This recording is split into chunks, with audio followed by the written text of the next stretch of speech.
let's talk about the first country in the world. When we look at a world map today, we see nearly 200 countries. Each has a flag, a government, and borders drawn with precision. But thousands of years ago, none of these existed. People lived in scattered tribes, wandering across forests, deserts, and plains. Slowly, as humans settled down and built communities, the idea of the country began to take shape. But which was the first country in the world? Was it Sumer, the land of the world's first cities? Was it Egypt, the first great nation-state? Was it China, the oldest continuous civilization? Or was it San Marino, the oldest surviving republic? The answer depends on what we mean by country. To truly understand, we must travel back to the dawn of human civilization and walk through history step by step. Before nations, tribes, and survival. For tens of thousands of years, human beings lived in small groups. A tribe might have been only 20 to 50 people, bound together by family ties. They hunted animals, gathered wild plants, and moved with the seasons. Life was harsh. There were no permanent homes, no governments, and no written rules. Leadership was temporary. Often the strongest hunter or the wisest elder guided decisions. Conflicts were settled through force or negotiation. People lived in caves, huts made of branches, or tents of animal skins. But then came one of the greatest changes in history, farming. People discovered that seeds planted in the soil could grow into crops year after year. Goats, sheep, and cattle were domesticated. No longer forced to wander, humans built permanent villages. With farming came surplus food. With surplus food came larger populations. And with larger populations came disputes, organization, and the need for leadership. This was the foundation on which countries were built. Sumer, the first civilization, 3100 BCE.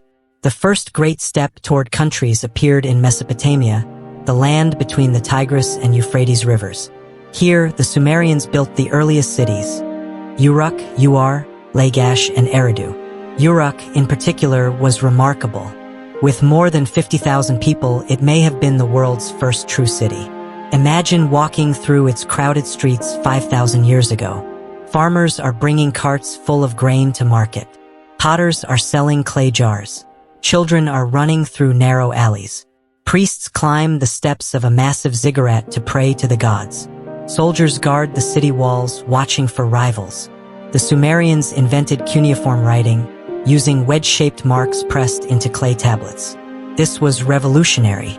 Suddenly, laws, taxes, trade deals, and stories could be recorded. One of those stories was the Epic of Gilgamesh, the first great work of literature, telling the tale of a powerful king who searched for immortality. Each Sumerian city was its own little kingdom, ruled by a king and protected by walls. They were not a single nation like Egypt, but together they formed the first true civilization. They gave humanity schools, laws, armies, religion, and writing. If civilization is the foundation of countries, then Sumer was the starting point. Egypt, the first nation-state, 3100 BCE. While Sumer built city-states, Egypt built unity. Along the Nile River, the land was fertile and rich. Every year, the Nile flooded, leaving behind soil perfect for crops. Farmers grew wheat and barley, feeding large populations. Around 3100 BCE, King Narmer, also called Menes, united Upper and Lower Egypt. For the first time, a large land with many people was ruled as a single kingdom. Unlike the independent cities of Sumer, Egypt was a true nation-state. Pharaohs were not only rulers, they were seen as gods. They commanded armies, collected taxes, and built monuments. The Great Pyramid of Giza, built for Pharaoh Khufu, still stands after more than 4,000 years. Daily life in Egypt was rich. Farmers tilled the fields, fishermen cast nets into the Nile, children played with carved toys, and priests served gods like Ra, the sun god, and Osiris, the god of the afterlife. Egypt was stable and enduring. For thousands of years, it remained a unified country, making it one of the earliest and most successful examples of a true nation. China, the oldest continuous country, 2070 BCE today. Far to the east, China was beginning its long history. According to legend, the first dynasty was the Xia, founded by Yu the Great around 2070 BCE. Yu was said to have controlled the floods of the Yellow River, earning the people's respect and becoming their ruler. Though partly mythical, the Xia were followed by the Shang and Zhou dynasties, which left written records. These dynasties introduced bronze technology, organized armies, and early forms of Chinese writing. Philosophies like Confucianism and Taoism began shaping Chinese society. What makes China unique is its continuity. For more than 4,000 years, despite invasions, wars, and dynasties rising and falling, the identity of China as one civilization has survived. From the Qin dynasty that built the first version of the Great Wall, to the Han dynasty that opened trade on the Silk Road, to modern China, the thread of history remains unbroken. This makes China the oldest continuous country in the world. The Indus Valley Civilization cities of mystery, 2500 BCE. At the same time, in South Asia, the Indus Valley Civilization thrived. Cities like Mohenjo-daro and Harappa were advanced, with straight streets, drainage systems, and public baths. Walking through Mohenjo-daro, you would see brick houses with flat roofs, merchants selling beads and pottery, and carefully planned water systems. The society traded with Mesopotamia, showing a wide network of exchange. Their writing system has not yet been fully deciphered, leaving much of their government and culture a mystery. But the scale of their organization suggests some form of centralized authority, making them one of the earliest examples of a proto-country.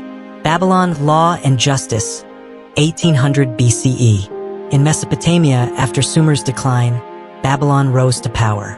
Its most famous king, Hammurabi, created the Code of Hammurabi around 1750 BCE.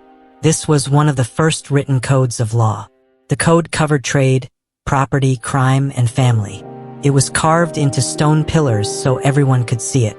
The principle was simple. Society should be ruled by laws, not just by the whims of a king. Though some punishments were harsh, the idea that a country needed a legal system spread throughout history and still influences us today. Persia, the first great empire, 550 BCE. By 550 BCE, Cyrus the Great founded the Persian Empire, one of the largest the world had ever seen. It stretched from India to Greece and united many different peoples. Cyrus was known for tolerance. He allowed conquered people to keep their religions and customs. The empire built roads for communication and created an organized administration. Unlike earlier kingdoms, Persia showed how a country could be vast, diverse, and still function as one. Greece and Rome, new ideas of country. In Greece, the idea of the city-state flourished again. Athens, Sparta, and Corinth were small but powerful. Athens introduced democracy, giving citizens a voice in government. This was a new idea. A country ruled not just by kings, but by its people. Rome took this further. Starting as a small city, it grew into the Roman Republic and later the Roman Empire. Rome built laws, armies, and infrastructure that influenced Europe for centuries. The Roman idea of citizenship, law, and governance shaped the countries that followed. San Marino, the oldest surviving republic, 301 CE. Most ancient nations eventually collapsed. But one tiny country survived, San Marino, founded in 301 CE. Sitting on a mountain in Italy, it has remained independent for more than 1,700 years. San Marino is the oldest surviving republic, showing that even small countries can endure when larger empires fall. What do we mean by first country? So, what was the first country? If we mean the first civilization, it was Sumer. If we mean the first unified kingdom, it was Egypt. If we mean the oldest continuous civilization, it is China. And if we mean the oldest surviving republic, it is San Marino. The answer changes depending on our definition of country. The legacy of the first nations. The first countries shaped the modern world. Sumer gave us writing and schools. Egypt gave us unity and monumental architecture. China gave us continuity and invention. The Indus Valley gave us urban planning. Babylon gave us law. Persia gave us tolerance and empire building. Greece gave us democracy, and Rome gave us citizenship and legal order. Together, They laid the foundation for the nations we know today. Conclusion: the human journey. The story of the first country is really the story of humanity. From tribes to empires, humans have always sought community, order, and identity. The first country was not just a line on a map. It was an idea, the belief that together people could achieve greatness. From the ziggurats of Sumer to the pyramids of Egypt, from the dynasties of China to the Republic of San Marino, the story reminds us that the roots of our nations run deep into history. When we ask what the first country was, we find not just an answer, but a reflection of who we are and who we continue to become.